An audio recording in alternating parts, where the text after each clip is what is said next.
Mokoloko ono wa dikoloi o na le maitlhomo a go tlhagisa kitsiso le go netefatsa pabalesego ya baithuti ba ditheo tsa marematlou.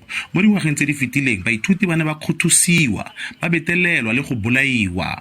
Bakganni ba ditaxi mo Tshwane ba re ba tla thusa ba sepodisi go samagana le seno. Children coming into the city to come and register for your tertiary education, they are getting mugged.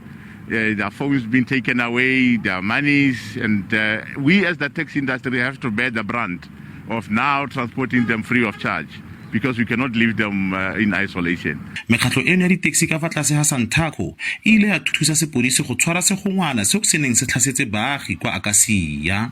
Banamedi ba ditaxi ba re ba ema nokeng projeke eno. They did a very good thing.